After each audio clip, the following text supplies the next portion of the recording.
Okay, we will start. If someone else joins the webinar, we would let them in. So welcome to the final webinar of the FITHOME project. Today, as you know, we will be having a cross conversation between the FITHOME project and EuroPACE project.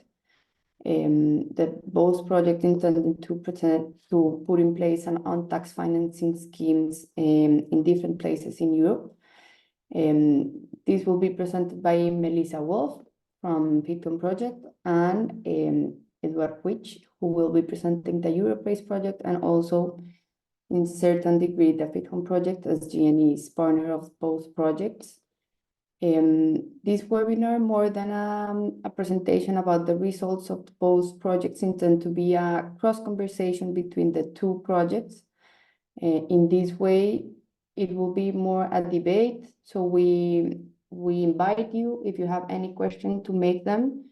You can use the chat for this purpose, and I will be taking charge of asking these questions to both Melissa or Edward or either of them who the question is directed to.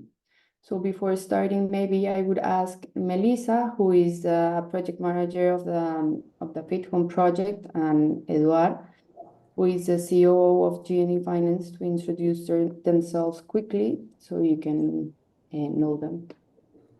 Well, good morning, everybody. I'm Melissa Wolf. I work at the WONPAS. The WONPAS is responsible together with GNE for the FITHOME project.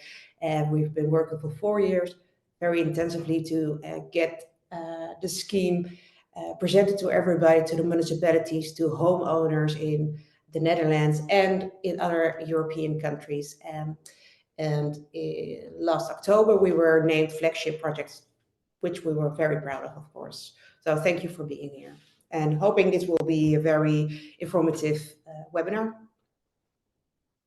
Good morning, everyone. I'm Edward Puig from GNE. Today I'm attending in my capacity of coordinator of several projects that we did in the past at GNE. All of them and most of them focused on either one-stop shops and deploying financial mechanism to help homeowners boost and go through home energy retrofitting projects. And I'm very much looking forward to this discussion with you, Melissa, and whoever from the audience is willing to also to interact, because I think it's been quite a long journey in which you have encountered a number of challenges that I can say that we managed in most of them to overcome successfully. So looking forward to do this wrap up with you, and hopefully it will be of some interest to the audience that here today with us. Thank you. Now to begin, Melissa will be doing a short presentation to set the basis of the debate about the FITHOME project, what it's the on-tax financing scheme that it was implemented on it. She will explain the GBR, and yeah, so Melissa, you can start. Yeah, thank you. I will share my screen so I can.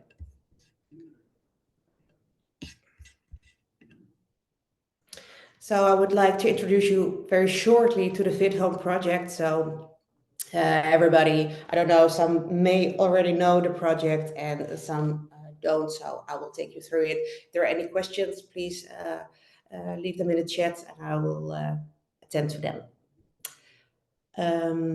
Well, cleverly retrofitted with GVR, that's our slogan, because we think we wanted to propose something that is clever.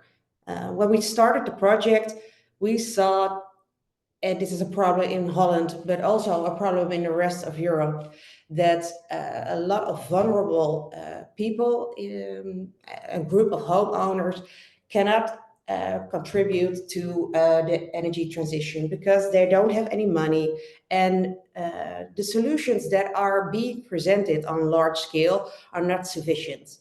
Why are they not sufficient? They need own money up front, and a lot of people don't have it. A lot of people don't have money to spend on their home, so they lag behind in the energy transition.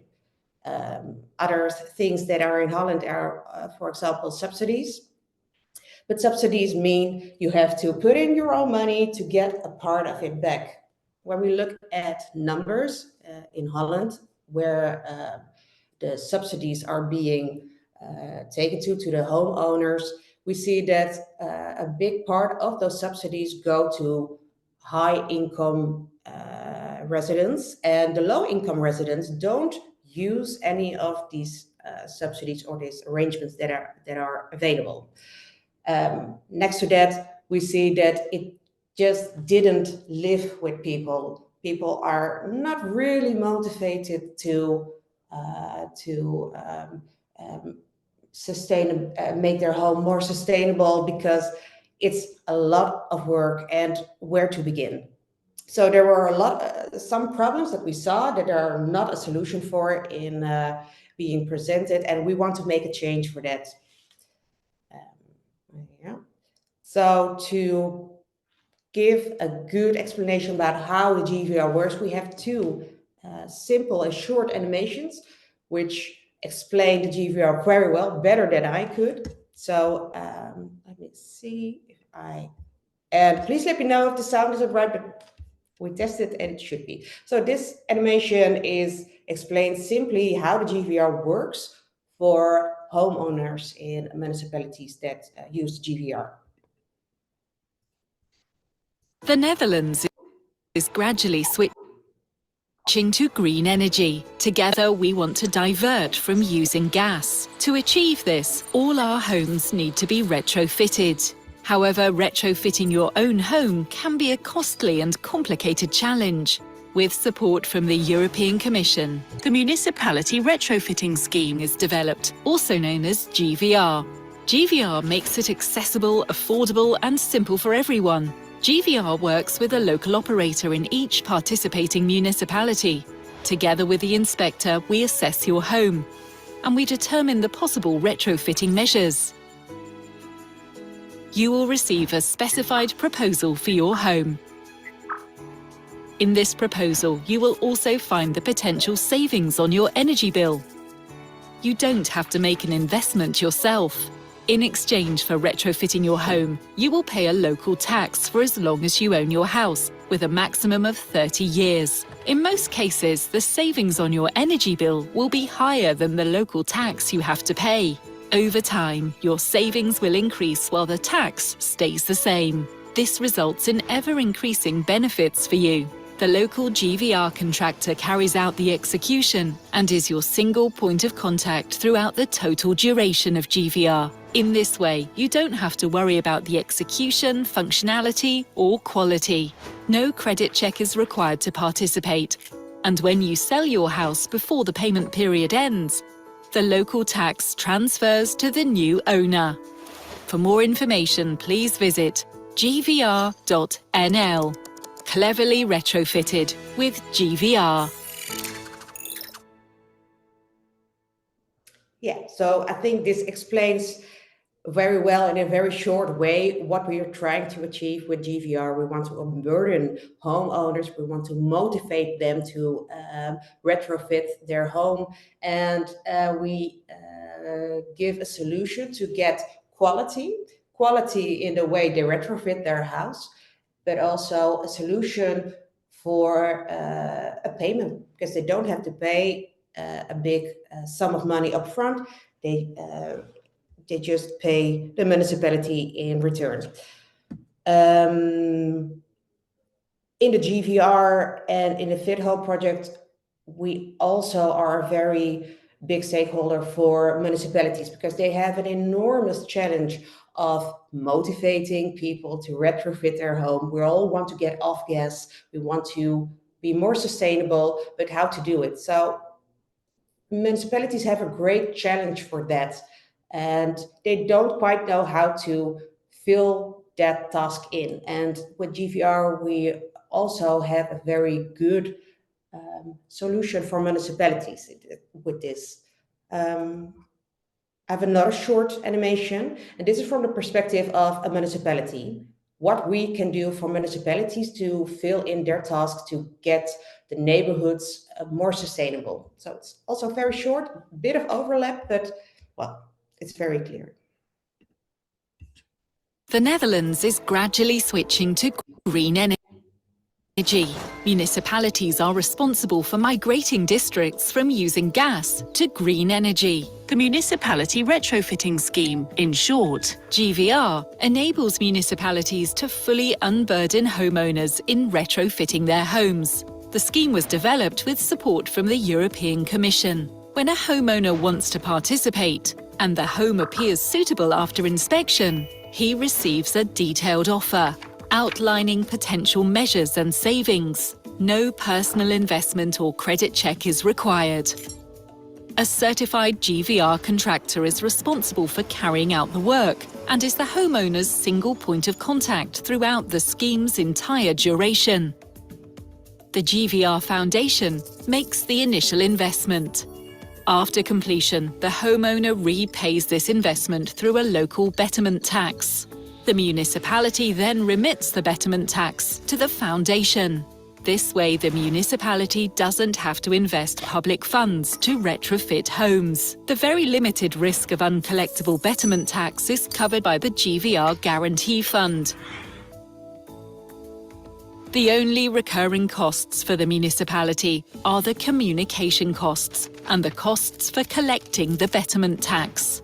Because the municipality is intensively supported by GVR, the impact on its organisation is minimal. With GVR, the municipality gains control over the district-based energy transition, without any significant impact or investments. For more information, visit gvr.nl. Cleverly retrofitted with GVR.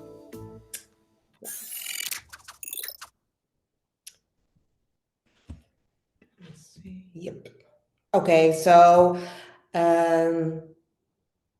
for municipalities, we are trying to fill in that great gap between their task to retrofit neighborhoods in their municipality and to get people motivated. So what we want to achieve with the GVR is we want to make retrofitting accessible for everybody. It doesn't matter what your income is, if you have debts, it doesn't matter. You can join because you don't have to pay. You only have to pay a tax. And especially in Holland, I think it's everywhere in the European Union, tax you can pay always. You have to pay. They always expect from you to pay tax. So that way, we try to make it accessible for everybody and to match it and make it upfront very clear for homeowners with what they will achieve with the retrofitting. So what will they save on their energy bill? They can match it up. And sure, sometimes it can happen that they, for example, have to pay 10 euros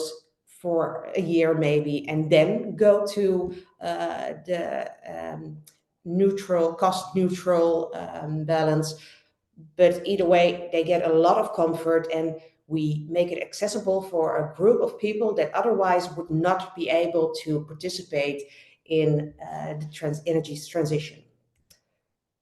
These are the measures that we're now focusing on. There are no regret measures: solar panels, it's glass, roof, cavity wall, and floor or ground isolation. And depending on the municipalities and the wishes that the municipalities have, we're try to explore home batteries and water pumps, for example. But it's really the choice of a municipality if they want it.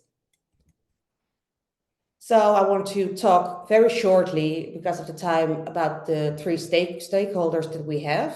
So the municipality, and I already explained it, what we mean for the municipality with the GVR, so they get to reach out to all homeowners. Otherwise, they don't have a good scalable option for that. They get insight and control.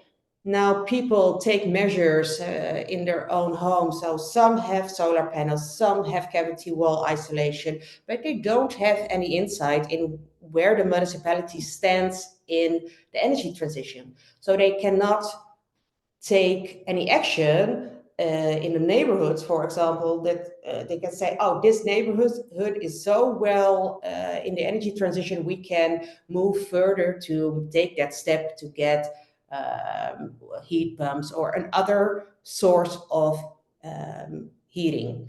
because they don't know how the buildings are retrofitted. They just don't know. And with this, they get insight. They know exactly which energy label has all the homes have, and what kind of measures they have taken. So there's no financial risk for the municipality. This is something that we can talk later on about. And there's very low impact on the organization, which is also very important because they don't have a lot of FTE to spend on this subject, unfortunately. Oh, sorry, wrong button. For homeowners, well, I think it's clear what we mean for homeowners. They get to participate in energy transition. They get a comfortable house. It's future-proof.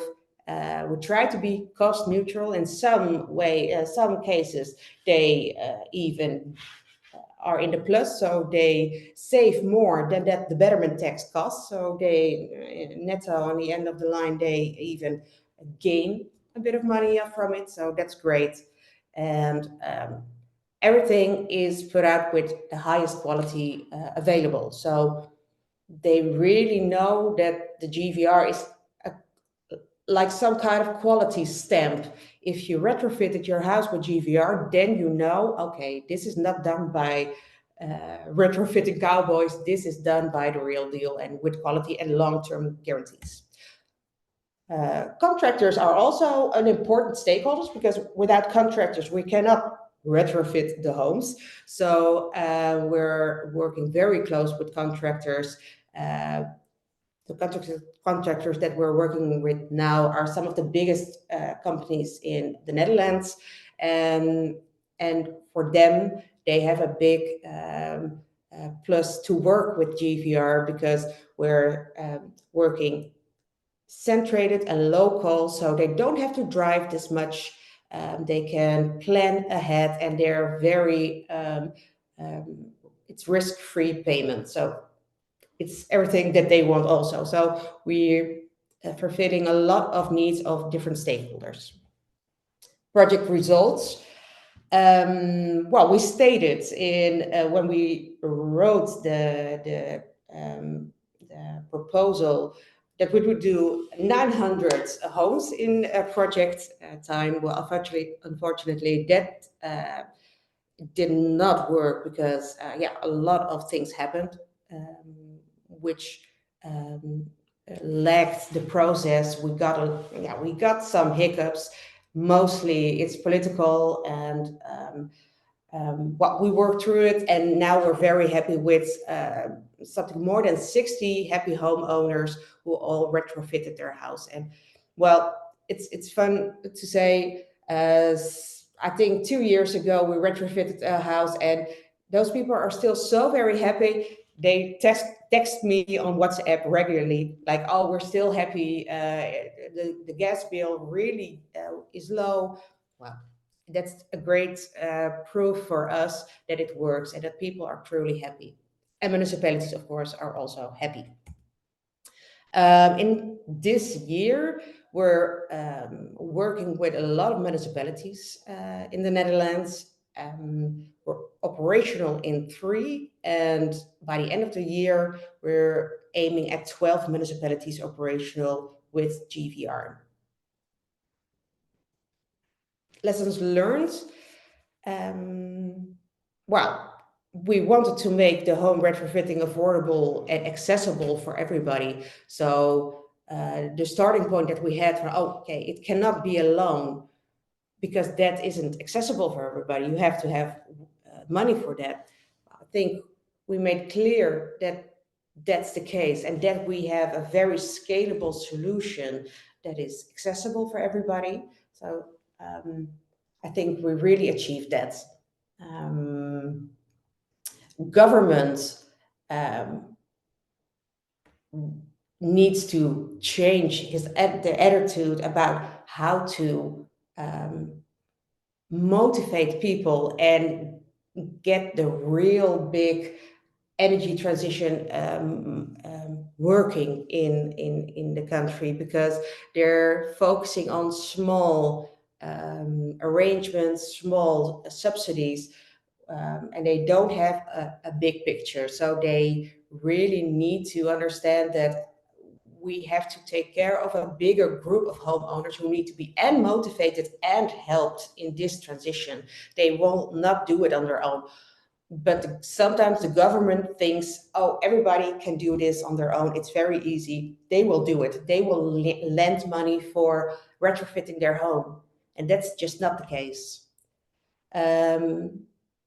What we also learned is that it's very positive that we have a total solution. So a total integrated retrofitting plan, solar panels to get your own energy, and totally unburdening project with that. So everything gets done for you. And in the years after the execution, so if there's any question, you can always call the WOPAS. And I think it's very important. And next to that, the financial scheme that's below that's unique. I think it's important to know that the complete picture that we present, that helps people to motivate in the retrofitting process. So we have to have a solution that is financially accessible for everybody and to really make a big deal in the energy transition. And I really think that we created that with GVR. So that was my the short walkthrough through the projects. Thank you. Thank you very much, Melissa. I have some questions that I wrote down while you were doing the presentation. As I just wrote you down on the chat, if you have any question, please write them down on the chat and I will ask them to the speaker. Now, before starting the conversation or the debate between the two of you, maybe I will give the floor to Eduardo to shortly and briefly explain in 2 minutes what the EuroPACE was about, just to make clear what's the connection between the FITHOME project and the EuroPACE project, and then we can start the questions. Yeah, indeed. Just to give the audience a bit of a background why today EuroPACE is talking to FITHOME. Actually, EuroPACE was the first attempt in Europe to implement and deploy on-tax finance. Since it was the first attempt, also what we did is an assessment throughout all Europe and the 28 member states back then about the suitability, potential, market, and therefore what could be the tier 1, tier 2, tier 3 countries, member states in Europe suitable to deploy and try this out.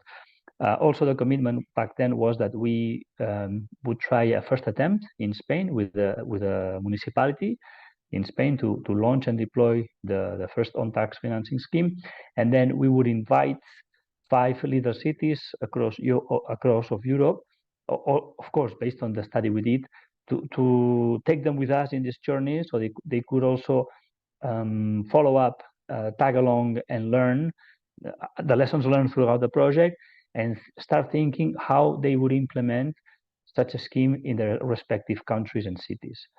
Netherlands was actually one of the countries we identified as tier 1 because they happen to have the betterment tax already in place. That's something we will dive into with Melissa in the next few minutes in the conversation. So I think it was 2 years later, we joined forces and together with the WOPAS, we launched FITHOME.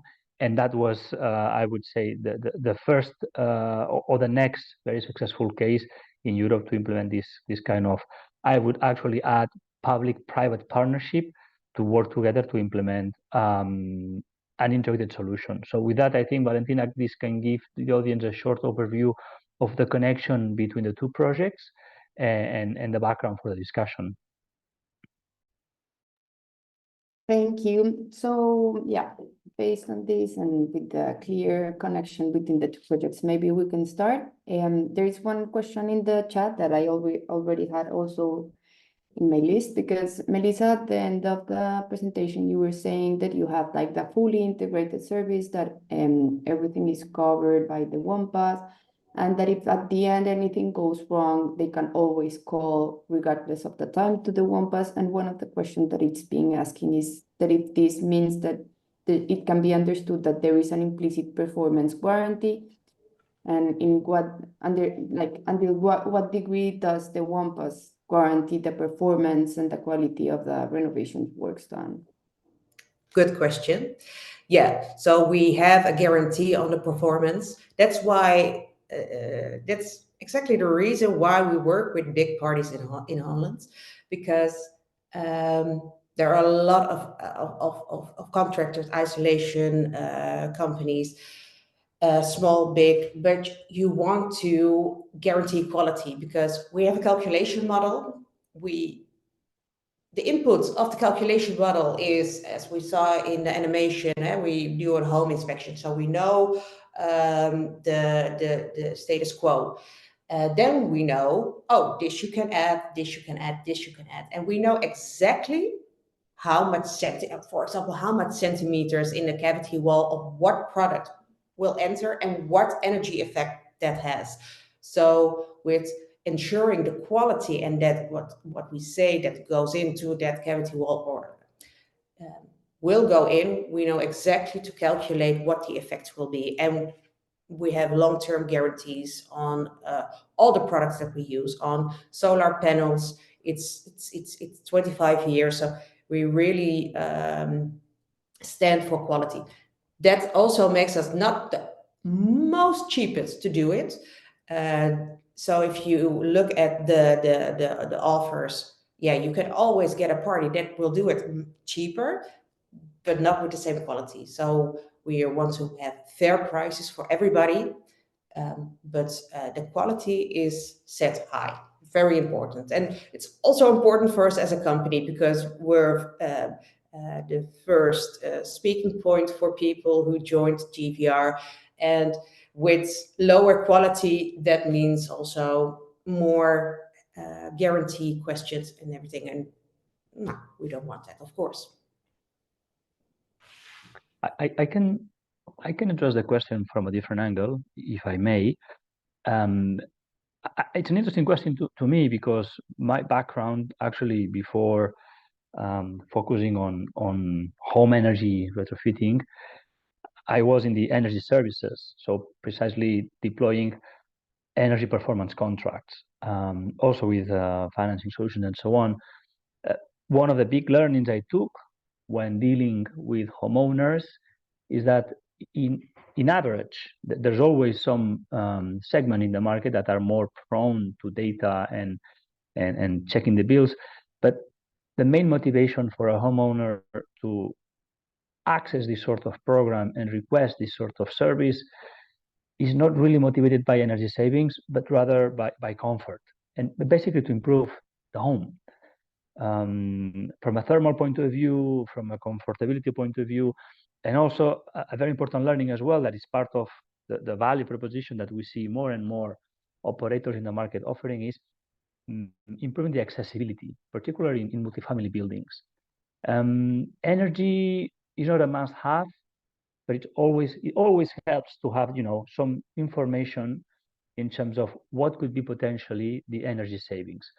Of course, now that we are in this window of opportunity with the very generous subsidies from the Next Generation EU funds, of course, to be able to apply to higher tranches of subsidies, we need to make sure that we prove with label and energy certificates that the works performed actually allow the homeowner or allow the intervention to reach 60% or even 80% of energy savings.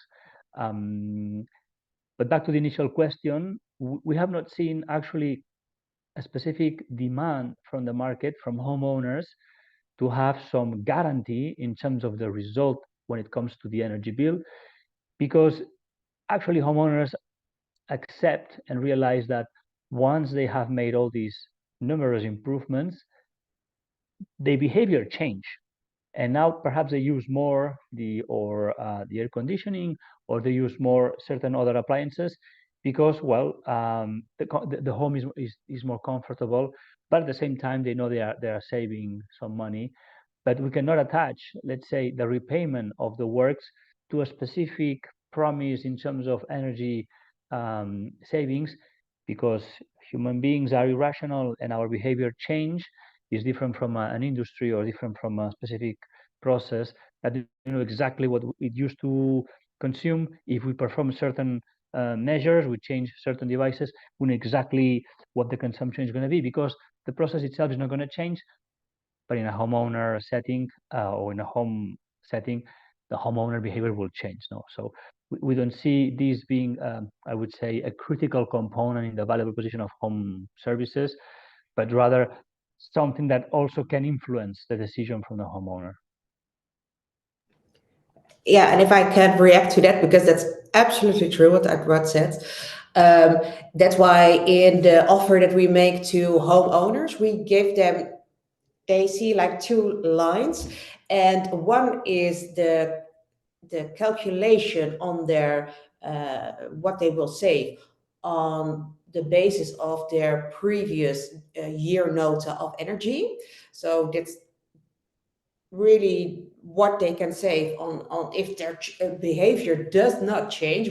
Because we always say like it's human behavior can change. So of course, if you stay exactly the same as it is now, yeah, this will be somewhat the truth. But if you purchase a sauna or a hot tub and you go for 4 hours a day in a hot tub, it's very high in energy, so we cannot control behavior. But we can say, based on your energy bill of last year, it's a total of 1 year, this will be your savings in the future. And next to that, we calculate the heat demand of the house. So that's what our calculation model does. It doesn't take in account behavior in that way. So we really calculate, everything we know about the house, we measure it completely. So that calculation model calculates what the energy needs would be for that house. So not the homeowner, the house. Thank you both. I think this is a clear explanation of how do you approach one of the two stakeholders that was explained by Melissa, which is the homeowners. But going back to one of the other stakeholders that you mentioned in the presentation, that are municipalities, I do think that it's clear from your presentation that municipalities are a key partner for the implementation of the GVR. And here I had a question for the two of you based on the experience of the two projects. And it's, how do you manage to get them on board? How difficult it's to have this conversation? And this can be linked with one of the questions that it's being asked in the chat, that is, if the PACE it's being only successfully implemented right now only in the Netherlands. Here I do think that from the studies that you did in EuroPACE, you can bring some information as well about if this is the case, if it's only applicable right now in the Netherlands, if it's something that cannot be changed, and how important it is that the municipalities are willing to innovate and go on board, and yeah, what's the role and how you can help them build trustful partnerships with different actors, and for example, in this case, private actors, to implement these kind of solutions. I'll address that question giving two answers. One more macro answer, the second one more specific one in terms of the municipality, so to speak. So the macro answer is, as of today, as far as we know, and we are actually in ongoing conversations with a specific group in the European Commission on how to replicate on-tax financing in Europe. As far as we know, the Netherlands is the only full-fledged case, in the sense that it combines the on-tax financing within the a full integrated home renovation service. And I would like to insist on this, basically because there are many other successful examples in terms of integrating services. Now, when it comes from these integrated services provided by the public, The examples are very, very few. Why? And with this, I connect with the second part of the question. So I would dare say that by nature, a municipality, and particularly given the people, the civil servants, are very risk averse. So when it comes to innovation, it takes plenty of effort to make sure that all the necessary stakeholders are fully, let's say, bought in the innovative project.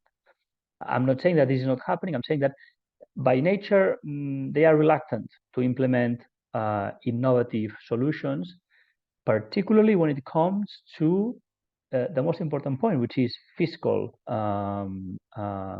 elements, such as on-tax financing, because in the end, it's their main source of revenue, and it's how they collect, let's say, their own resources.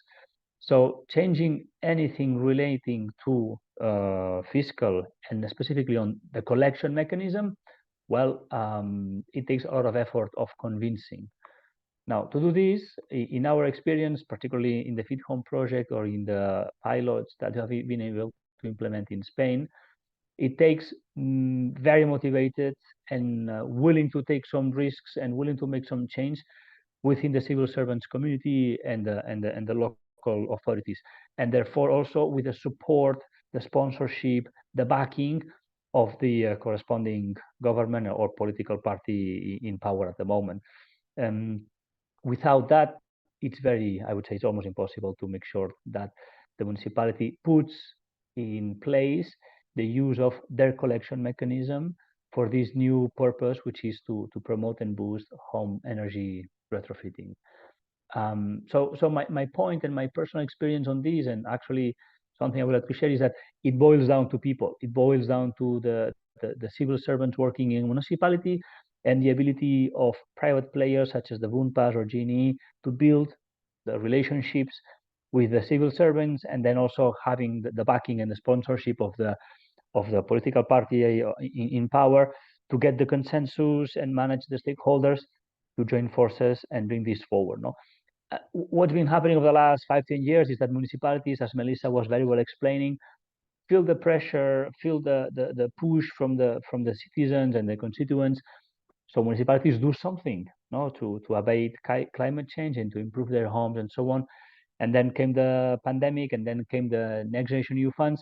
So all these elements combined makes that municipalities, civil servants, and particularly politicians are very tuned to these sort of solutions that can scale and replicate in general cases very quickly. Yeah, I fully agree with Edward. This is exactly what we've encountered in the FITHOME project. We, in the years, we had so many discussions, so many introductions with municipalities, and they all are very enthusiastic, especially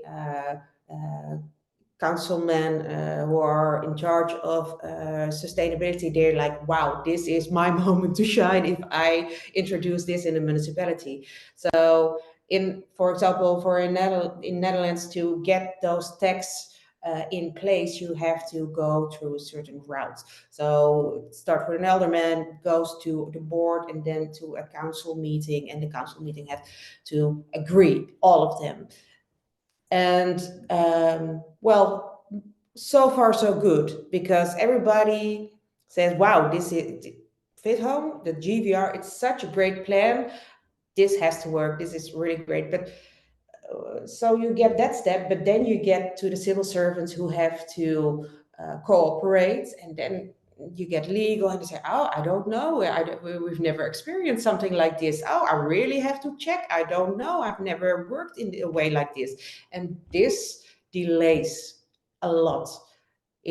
So if it were us, we would have done now 20 municipalities easy. But it's the delay that happens within the municipalities that brings us to a state that we now have done 60 homes instead of 900 homes, because we could have easily done it if it were to us. But it's the delay that is, and the adversity of risk, and saying like, oh, I have to work with my colleagues to see if this works.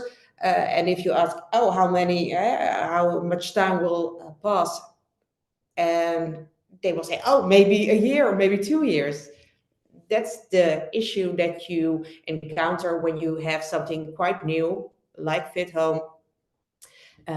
You really have to work very hard to get people on board, and sometimes with all the best intentions in the world, it doesn't. It runs a dead street.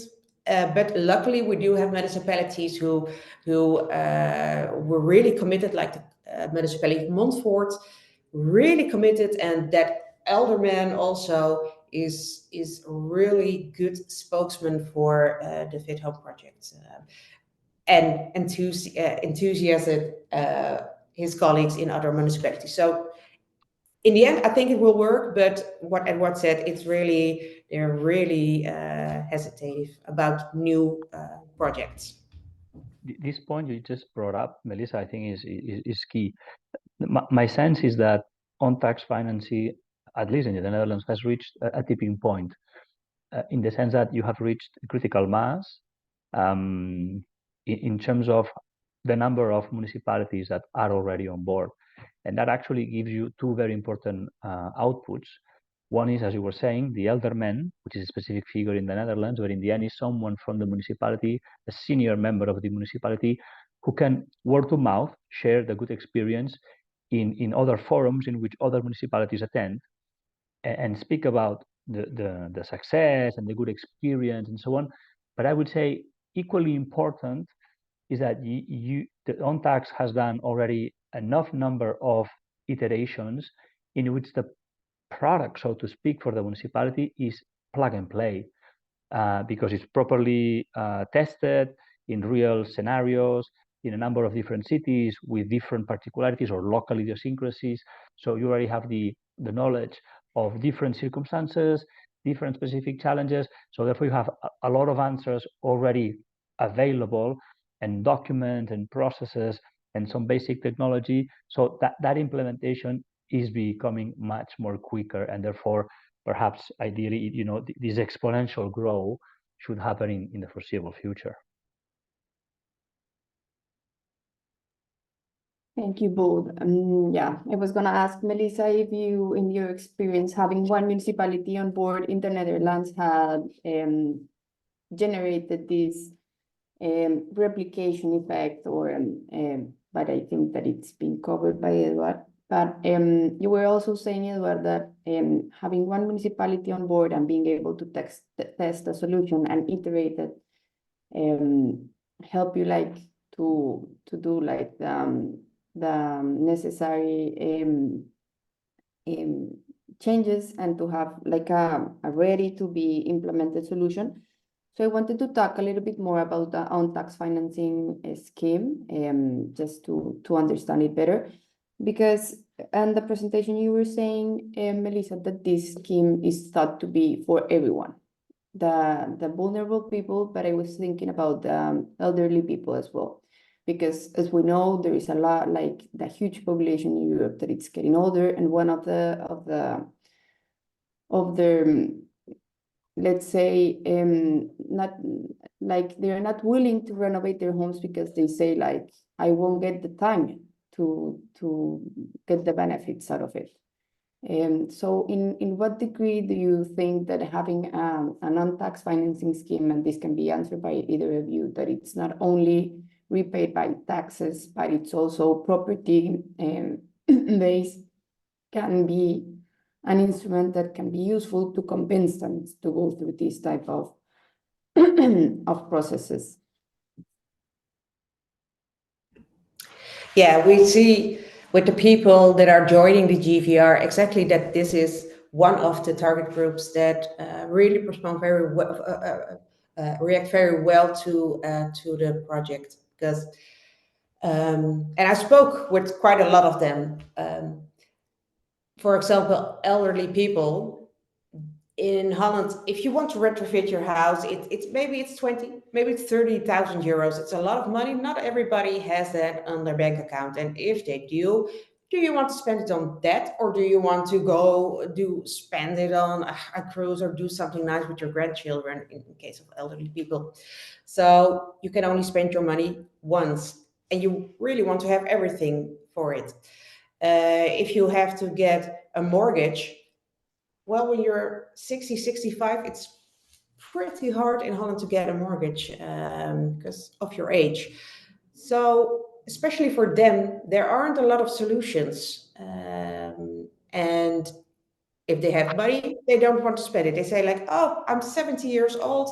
When I have to invest 20,000 euros before I get to zero and to earn some money or to break neutral, I don't know if I'm going to live by then. It's a bit morbid, but it's the truth.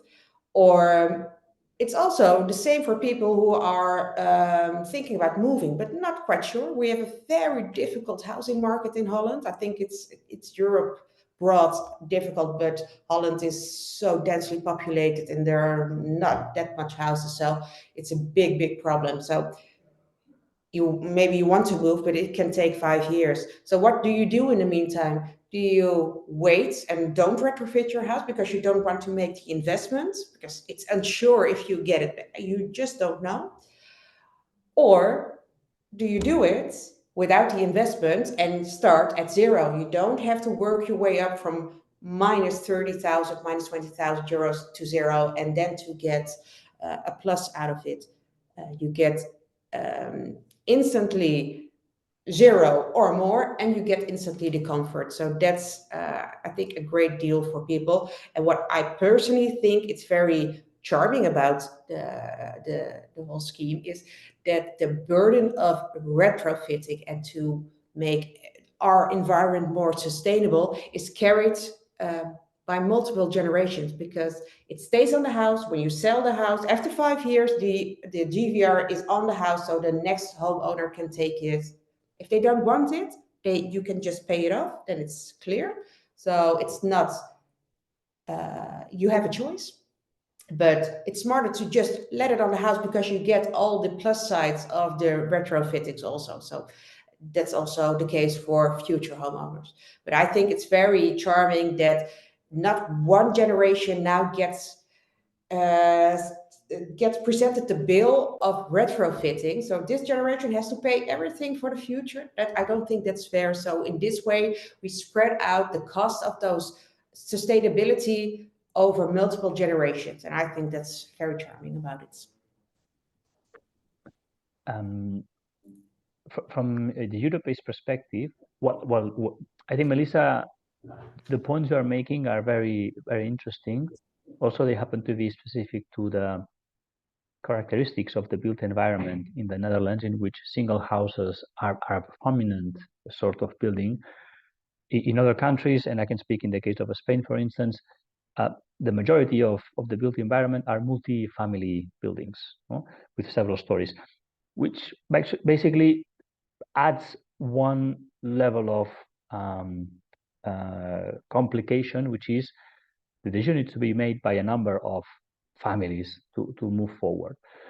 Now, to complement what Melissa was saying in terms of the targeted audience, when the municipalities are involved, as part of their mission is to make sure that programs are inclusive, and therefore they not only facilitate for those who already have the means or mid-level income families, but in particular vulnerable groups.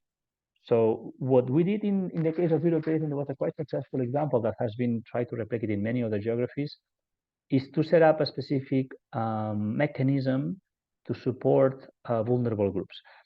And that's when the municipality really takes a lead, because it mainly does two things. In multifamily buildings, when there are 10 families and there's one that for a specific circumstance they are not in the capacity to be able to assume the upfront cost and neither the specific loan, the municipality can do two things. One is that they can support with a specific aid to that family and the municipalities normally have a specific budget to support vulnerable families for specific circumstances. But at the same time, in order to actually be able to address more families, what they did is actually to set up a social guarantee mechanism in which by putting some of their own resources, monetary resources, in a specific place, we were able to attract private financing willing to lend money to those vulnerable groups that are basically rejected by the commercial banking system. So by sharing this risk between the municipality with taking some of the initial, so to speak, risk and losses in case of a specific default, there are private players willing to put money, lend money to vulnerable groups because the municipality will take, let's say, the first risk. And that was actually an interesting example, and that's something that municipalities can do to complement these programs to make sure that they are also inclusive and we don't let anyone behind when it comes to the energy transition and the retrofitting of our homes, because well, as we see, inequality is increasing and therefore more families are in a vulnerable position, so they may be left behind unless we put also in places these sort of mechanisms to make them participate in these retrofitting programs.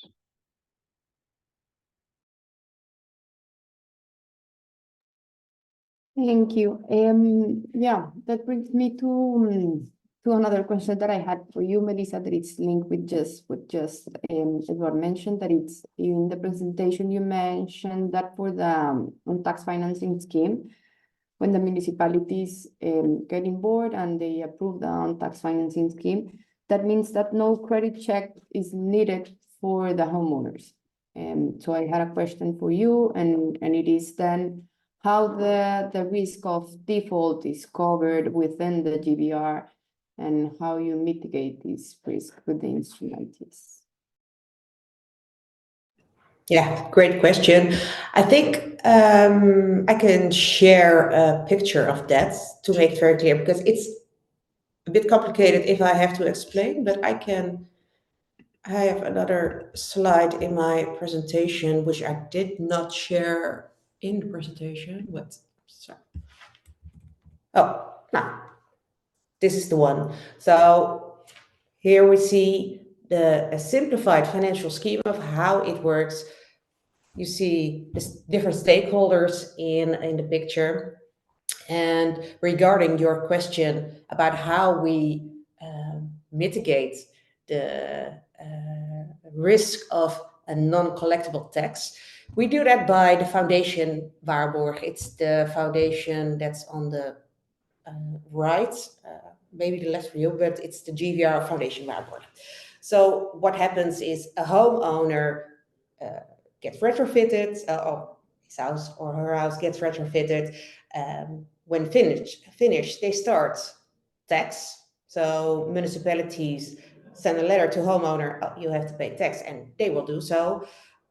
But of course, there's a chance that a homeowner stops paying that tax. Well, in Holland, that chances are quite low because municipalities have great means to collect the tax anyway. So maybe in first instance, a homeowner doesn't pay, but if after a couple of reminders, he continues not paying, they can seize his salary, for example, or they can go to his house and sell the car. I don't know, something like that. They have a lot of means to collect anyway. But in the case that all of that doesn't work and a tax isn't being collected, the municipalities have a problem, because either way, if municipalities get the money from homeowners, the GVR Foundation Verzamelgelden, so Verzamelgelden is Dutch for money collectible. So it's simply a foundation which runs the funding stream. The Foundation Verzamelgelden collects the payments with the municipality. So municipalities want to have the risk of non-payments covered.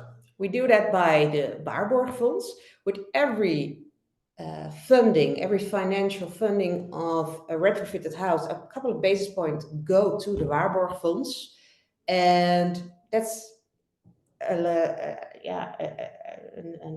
little pot that fills up.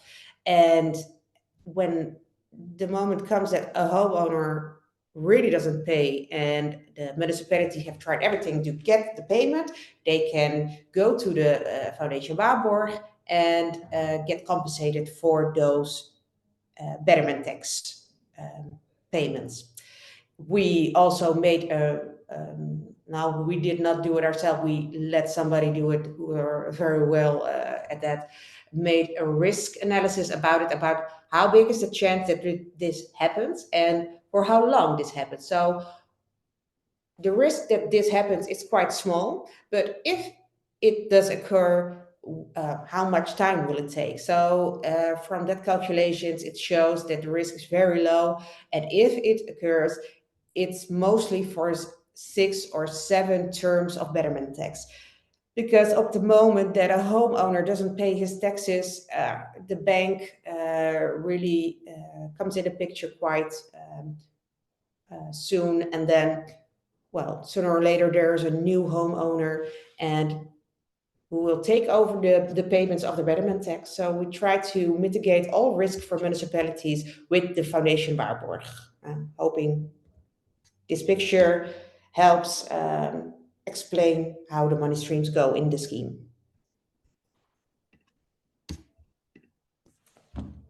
Yep, it is clear. Just for the understanding of everyone, in the case of the Foundation Waarborg, I don't know if I said it correctly, where the funds come from? Because you were saying the municipalities want to make sure that they, like the risk of not payment, it's covered. Who is covering this risk? Yeah. Well, collectible for every loan that is taken out from the funder. So if, for example, that's B&G Bank, for every loan for paying for the retrofitting, everything goes a couple of basis points to the foundation to get that funds filled up in case there is. But the chances are that a municipality goes and claims something are quite low. So now we see that the pot fills up, but there's no claim there. But that's the way. So it's collective. We collectively pay for the insurance. Thank you. And I had another question about the perception of risks and the mechanism, and it is that since, as it has been explained by you, the on-tax financing scheme is a property-based. How is this being perceived, if it has been, or if you have had to have any conversation with the banks involved in the mortgages sector? How is this perceived? Do they perceive this on-tax financing scheme that it's property-based as an extra risk? Have they make this more difficult for you? Did you have to have any conversation with them? Yeah. So when GVR is executed in a home, the municipality is responsible to write it in cadaster. I don't know what the English word is for that, but it's like the register for all properties and all laws and everything that goes on that property. So it's registered in a public register that GVR and the betterment tax is on that house. So when somebody wants to sell their house, a real estate agent will or notary will see that there is a betterment tax on the house.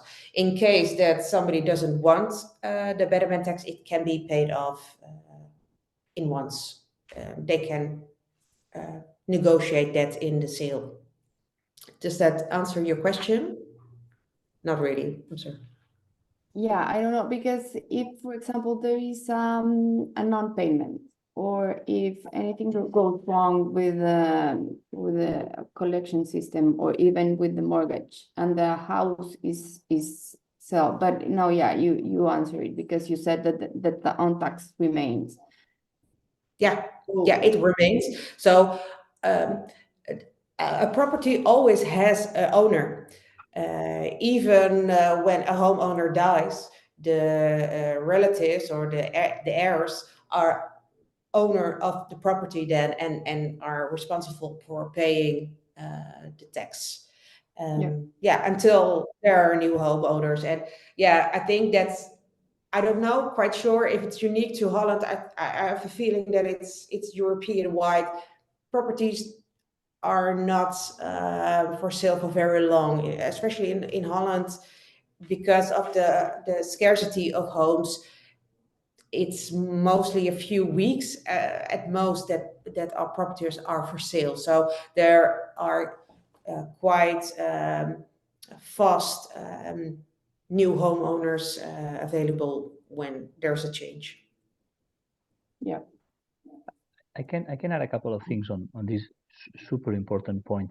It's a bit technical because in the end it touches on, as you were saying, Melissa, the property registry, the cadastre, and how the municipality intends to approach the events of non-performance or default. And that's really important because it calls to the purpose and the spirit in which the municipality is actually implementing GBR or on tax. But before I talk about this, I think it is important to clarify that the purpose of on tax is not so much that that as a tax or is attached to the property. I think this is a positive consequence of the nature of the collection mechanism, that in a specific, very remote or improbable event, the municipality may, execute an embargo on the house and therefore liquidate the asset to recover the payment. Now, in practice, this rarely happens because, as you were saying, the municipality has plenty of other means to try to make the homeowner, comply with its debt. And there's a later case of, okay, it happens to be, let's say, a delinquent homeowner, so I'm going to decide to go for the foreclosure of the asset. Now, having made this clarification, should the municipality go for this scenario? Of course, back to Valentina's point, what eventually a bank having a mortgage on the property would say about this? So that's why when a municipality decides to develop and implement and deploy this sort of program, has to make a sort of general decision on what could be their course of action in this very specific case. And in our experience, what municipalities say is that they don't want to enter in a fight with banks and so on, because they see that for them, this is a very implausible situation, because then they are there to protect the interest of the homeowner. So it's very improbable that a family that would actually find itself in this situation would enter this program. So municipalities in this case will have to navigate certain scenarios, certain situations, as they do actually today, when they find themselves in this delinquency situation. So my point is, it doesn't really change much what the municipality has in place in terms of tools and procedures and protocols, because they already have to deal with these sorts of situations. But in this specific case, well, that is, let's say, for a specific or a new purpose. Thank you. There is a question that it's being asked on the chat, and it's that in the case in which the house is sold and the new owner decides to take the option to pay for the loan, what they will be paying for? Just the retrofitting process or the amount, or what else they will be needing to pay? They will be paying the normal amount. So the scheme is 316 months, 30 years at max. So maybe there has been a couple of years of payment, then the property gets sold. So all the existing months from those 360 have to get paid, but then in once. So there's no charge, no fine above it. So you don't pay more, but it's not less either. And why is that? Because the funds are already attracted, so it's already been spent. So it has to go down to the funder again for the same amount. But it's not necessarily that the new homeowner has to pay out. They can arrange something, maybe something in the housing price.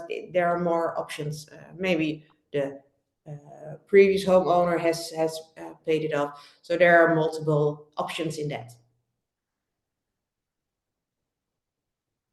Thank you. I wanted to go back to the homeowners and the integrated home renovation service or solution that you are putting in place. And I wanted to know, based on your experience, in what degree having this kind of financing solution on board has facilitated the decision making of the homeowner. In what degree it's a key element. Yeah, how and your experience based on your experience, and if you have some cases to elaborate this. Yeah, it makes a great difference in the whole. We're currently the only one in Holland who does this. We have no competition with it. We do have, it's not really competition, but we do have companies that are doing home inspections and presenting a fully integrated plan of retrofitting. But the existing problem remains, how are people going to pay for it?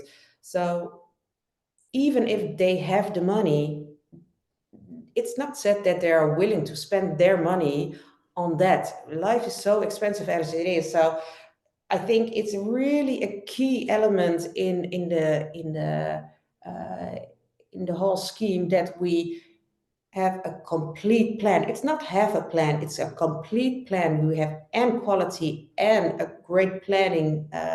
We know exactly what's good for your house and what's good for you. And on top of that, you don't have to put in your own money, and we make it clear up front, like, okay, I'm gonna get neutral. Oh, it's a bit more, it's a bit less. It's so clear, and so I think it's very key that that we have the whole solution and the financing structure behind it, because there is no other solution for that. And I think, yes, people are very concerned about the environment and what is happening in the world, the heats, the rains, everything. Everybody is, but I think everybody also think it's far away from me. It's not on my front lawn. It's not my problem yet. So the motivation for retrofitting is not because people have a green heart, because they're so concerned, because they don't contract it on themselves. They think it's somewhere out there. It's the responsibility of big companies. People are really concerned about their wallets. And if they are now, not a lot of people are willing to spend a lot of money and not sure if they get a return on investment. It's quite a lot risk. So to get that full package to them, to get them and motivated to retrofit, but also not having that risk of investment, I think that's a great deal for people. It is indeed, Melissa. I fully agree, because being an intervention in the home and being able to assimilate the repayment plan to a mortgage in terms of the amount, not so much the amount, but at least the length or the period of the repayment. And thanks to the nature of the on tax, the rare ability to get such low cost financing, at the end it translates into very comfortable monthly installments, which from a domestic budget point of view or family budget point of view is very interesting, because it matches very well with the nature of a mortgage, and most of the population, homeowners, have a mortgage. So it assimilates to the burden of a mortgage, to the nature of a mortgage. So it fits well, let's say, in the logic of a family trying to, as you were saying, managing the finances of the home, trying to improve the home. And therefore, very important point, I think it's a great sales point, is that given the on-tax financing, the program with the municipality, you can finance this specific intervention with a very low cost financing, which facilitates, in the end, that the family has more available disposable income in their pockets for holidays and other things. So that's one of, I would say, the key specific sale points of on-tax, because in the end it fits well with the most of the average family in Europe that tends to allocate a specific amount of money, for home expenses. That would be one of them. Thank you both. Yeah, I wanted to ask you, Melissa, then, and this goes to one of the first questions that was asked, that it was about the performance of the renovations done. I wanted to know if you're implementing by the GVR any data collection system to measure the improvement in different, I don't know, energy consumption, or it can be the sensation of comfort, anything that you are measuring within the projects that you have carried so far, and if you're seeing any improvements with these mechanisms. I don't know if you're putting in place any methodology or anything to measure these improvements.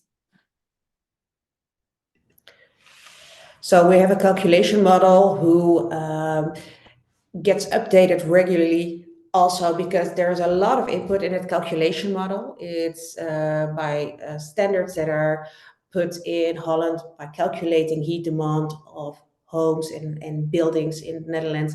It's really a complex model that's behind it, so it gets tuned. We also take in consideration the prices of a kilowatt energy, electricity, or gas. Everything is inputted there to make so realistic as possible calculation for that house. Also, that is regularly updated, and with the cost scheme that we present to people, the betterment tax stands on 1 point for 30 years. So if it's when you start with the GVR and the amount to be paid of betterment tax is 50 euros, in 30 years time, it's also 50 euros. It stays the same, 50 euros. 50 euros now is a different amount than in 30 years. But energy, that's a different story. So we incorporate, I think, 3 or 4% of inflation in the rise of energy. But besides of that, we cannot predict what the cost of energy will be. But we know for homeowners that there is always a plus side, because that betterment tax is staying put on that 50 euros. And energy, only taking account of inflation, will rise. Besides other influences like war or scarcity of energy. So that makes it, I think, for people quite clear upfront what they're starting with. And that's also the calculation who gets updated regularly and better. So what we calculate and communicate with people holds stand in reality.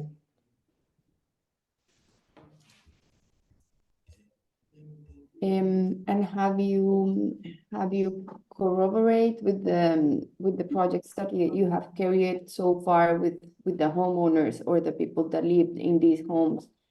What's their sensation after carrying the renovations? If they feel the difference, in what degree? If it's only in terms of energy consumption, or Yeah, Yeah, so we regularly get messages of people who already have retrofitted their house through the scheme and say like, oh, it's great how it turns out. It's even a bit better. I think it also has to do with what Edward was saying earlier, that it also can contribute to a positive change in behavior. If you have more comfort in a retrofitted house, you get more aware of your energy use. So I think that's maybe a positive side that we didn't thought of at front, before, that would be an outcome. But I think people are more aware of their behavior because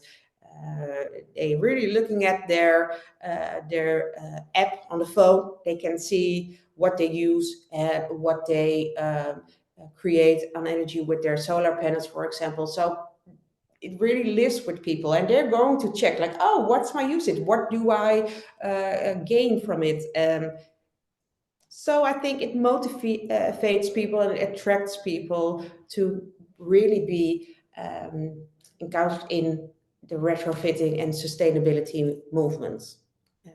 So yeah, we have a lot of testimonials of people who are very, very glad that they did it, and that they get the savings that we said they would. And do you think there is being a replication effect based on these good testimonies, like the word of mouth, like they get to convince other homeowners to get on board based on their own experiences? 100%, yeah, because we can tell people, but if other people tell people, it works better. So that's actually a tool that we use. We our marketing and everything, it's very broad, but one of the things is we do information gatherings, and we invite people who already retrofitted their house for GVR to speak and to tell people. And it's from the same municipality, so they mostly know each other. They're like, oh, did you do that? Yeah. And they're going to tell like, oh, it's great, more comfort, really lowering on the energy bill. It's the best way to get people to believe, because the one sentence I heard a lot, it sounds too good to be true. And I understand it. It really does. So you get a really comfortable house, you get it retrofitted, you get a lower energy bill, you have to pay something, but it matches. So at the end of the line, you don't have to pay anything for it. That sounds too good to be true. So I can say that to somebody that says, yeah, you're working there. But if somebody who really lived it says it's more credible, I think. Yeah. So that really works. And we use that. Okay, we're coming to the end of the webinar. There is one last question in the chat, but before doing it, because I don't want to lose the opportunity to do this question, and it's for the both of you, maybe for you, Melissa, more locally in the Netherlands, but for you, Edward, also based on the experience of EuroPACE and all the analysis that you did for different countries. What are the opportunities that you see for the on-tax financing scheme and to be implemented in other countries or other regions in the Netherlands, in Europe, and helping improve the renovation rates all across Europe? I think in the case of the Netherlands, it's quite clear because they have a national regulatory framework already acknowledging the betterment tax, which is specific for this very, I would say, use case. In other countries, there's no such, let's say, crystal clear use case. It requires some sort of either flexibility in terms of interpretation, or in some cases, or in most of cases, some legal amendment. That take us to a different, I would say, level of discussion, which is the willingness of certain governments to, to open up the discussion when it comes to the fiscal tools. And I know by experience that fiscal tool is one of the most sensitive topics to be addressed by a government because it's quite complex thing. We know, as a matter of fact, that the European Commission is pushing forward to replicate and implement on-tax financing, and it's drafting a guide for member states And of course, he's going to mention EuroPACE and FITHOME as successful implementation cases on how eventually governments should consider implementing, adapting, adjusting, or amending their national legal frameworks to being able to deploy on-tax financing. Having said all this, taking into account what is also happening currently with the next generation EUs, and now we are also in the middle of deployment of the loan tranches of the next generation EU funds. Banks are also, over the last 1 or 2 years, stepping into this market, which for many years were not there. And that was particularly one of the main differences in terms of the financing characteristics was the very long-term, very low cost, something that banks were not offering. Banks are starting to make some moves and are starting to offer personal loans or loans specific to retrofitting projects. And we've seen up to 12 and 15 years. So they are getting there. Of course, not at the same financial cost that on-tax financing. My sense is that it's going to be helping to develop and grow this market. And my understanding is that also will facilitate or push and somehow motivate the deployment of on-tax. It'll take maybe more than 1 or 2 years to see other countries and other regions to implement it. But I think on-tax is there to grow and is there to stay. So I'm quite optimistic in terms of the I would say adoption of on-tax in the rest of Europe.